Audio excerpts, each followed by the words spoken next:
Xerox. How badly have they damaged the market? Washington says the economy's humming along, but Wall Street isn't buying it. What's up? We'll hear from none other than Robert Rubin.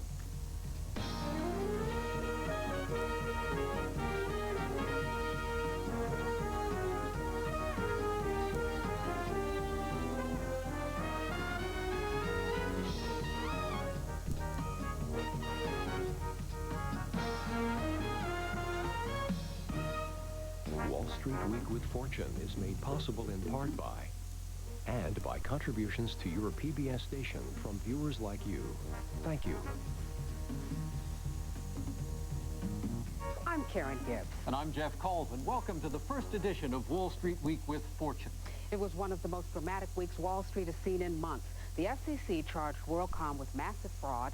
3 former Rite Aid executives were charged with the same thing and more. Former Tyco CEO Dennis Kozlowski was charged with 2 new felony counts.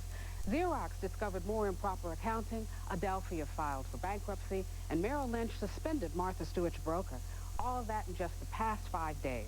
Our extraordinary guest this evening, led by former Treasury Secretary Robert Rubin, will help us sort out what it all means for investors. But first, since you and we may not have met before, we thought you ought to know where we stand on a few things. It'd be easy to give up on stocks in general right now. Corporate fraud and deception are such hot commodities that Enron, which made markets and everything else, might have found a way to trade them. And we haven't seen a stock market this troubled in months. But bail out of stocks? No way. History is clear. Even in times like these, there's still long-term value to be found, and finding it is what we're all about. In the shorter term, bear markets happen. That's reality, and it's irresponsible not to face it. In any market, knowing which stocks to sell is just as important as knowing which stocks to buy. Karen and I won't pretend to agree on everything. For example, I think the new investigation of investment bankers by New York's Attorney General is further evidence that this confidence meltdown is a complete system failure. And I think there may be more than a few bad apples out there, but American managers on the whole are still honest and ethical. You'll benefit from the debate. We'll give you unvarnished points of view, not some watered-down compromise, because we figure that's the best way to make sense of the markets. With fear and distrust so thick in the air, nobody has more sensible views on markets, the economy, and the future than Robert Rubin, former Treasury Secretary and one of the most important players in global finance, as director of Citigroup. He thinks most Wall Street prognosticators are overlooking some hugely important factors, and he'll tell us what they are. Jim Chanos looks for trouble, and when he finds it, we better listen. He saw Enron coming before anyone else. He'll tell us which stocks he doesn't like now. And fund manager Jim Barrow will tell us what he does like. In this market where many find only frustration, he finds value. Well, Jeff, they found some value today, closing the books on a brutal second quarter dominated by scandals and indictments. The Dow losing nearly 11% since the end of March. The NASDAQ falling almost 21%, and the S&P 500 shedding almost 14%. But it was a surprisingly upbeat performance during another scandal-plagued week that flirted with September lows. The Dow was up most of the day, boosted by companies such as Boeing, 3M, and Walmart, which hoped to ride the stronger economy to higher profits. The NASDAQ, weathering the WorldCom debacle, managed to post a weekly gain of 1.5% as investors sifted through the carnage. And the S&P added a fraction as fund managers snapped up battered financial services companies to dress up their portfolios. The largest financial services firm on the planet is Citigroup, and very few people have gained the respect of Wall Street, Main Street, and Pennsylvania Avenue the way Citigroup Director Robert Rubin has. As Treasury Secretary, Bob Rubin helped engineer the longest economic boom in U.S. history, fighting hard for fiscal discipline and open trade. I'm not sure he'd take credit for it, but the Dow rose at a 25% annual rate during his tenure, which must make him Wall Street's all-time favorite Treasury Secretary. Before Washington, he spent 26 years at Goldman Sachs, where he was co-chairman and where he built an extraordinary reputation as one of the Wall Street's most trustworthy leaders. Now he's one of the most influential players in all of global finance. Bob, thank you for being with us. Jeff, delighted to be with you. After a week like this, an awful lot of ordinary investors are scared to buy anything. How should they be thinking about this market now? Well, I think, Jeff, or at least in my view, the way to think about the market is to start with your long-run view of the American economy. And at least in my view, the prospects for the potential for the American economy over the long term is very favorable. Now, having said that, there are a lot of challenges that need to be met if we're going to realize that potential. We've got to reestablish fiscal discipline. We have to invest in our people. We have to deal with a whole host of international economic issues. We have to deal with terrorism and political instability abroad. But I do think we have a very favorable long-term potential, and I believe over time, stock market will tend to follow fundamentals. And long-term means how long? Oh, long-term means something out beyond a couple of years. Yeah. We just had some apparently great economic news this week, the announcement that in the first quarter the economy grew at a 6.1% rate, which is blistering growth, and yet the markets shrugged it off and went nowhere. Well, I think that's a different matter, Jeff. If you start talking about the shorter-term outlook, the first quarter, as you know, is very much influenced by adjustments with respect to inventories. I think the shorter-term outlook is more complicated. Most forecasters are very, and have felt for quite some time, very positive. And I think there's a powerful positive argument. On the other hand, I think that there are uncertainties and concerns that have been badly underweighted in most forecasts. And I think, in fact, you have probably a roughly equal likelihood of the favorable outcome most forecasters expect and perhaps a more difficult shorter-term or intermediate-term outcome.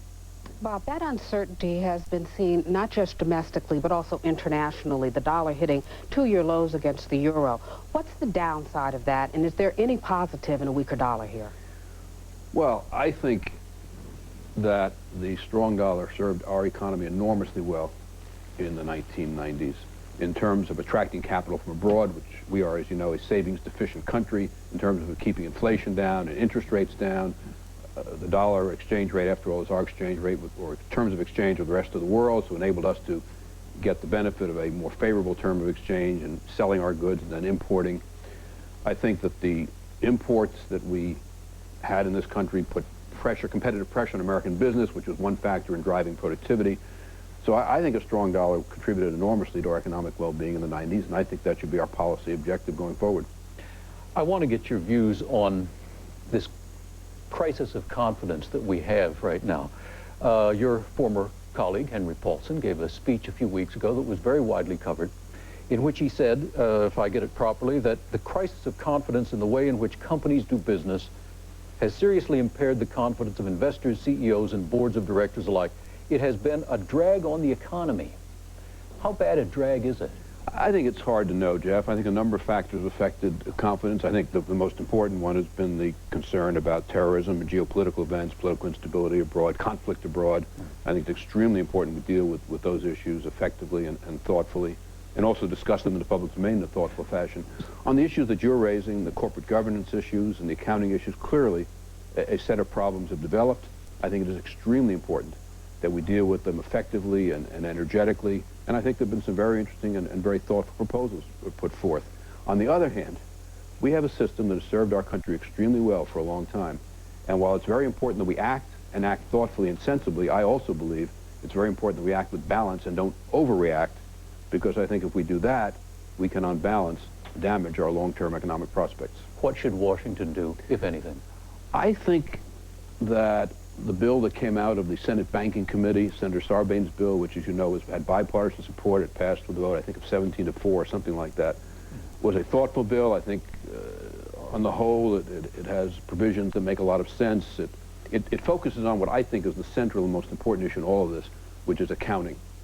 You know, our system really is dependent on the credibility and trustworthiness of the numbers that people get, that investors get, but also that banks like ourselves get.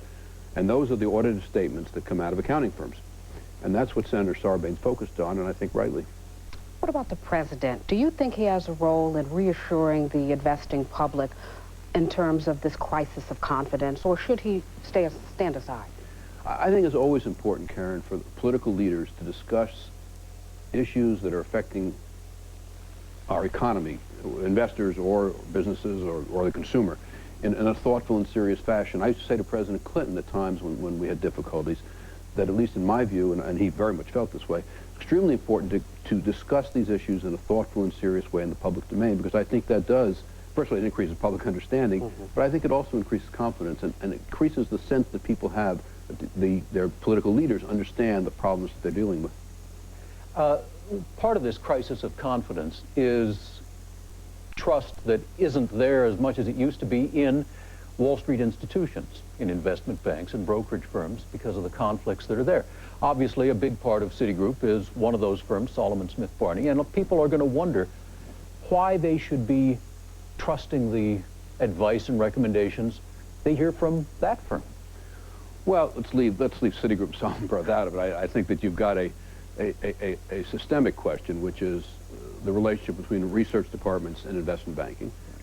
And that, I think, Geoff, is a manageable conflict, and there are a number of proposals around with respect to how to do that. I don't think that that is a problem that'll be a long-term systemic problem.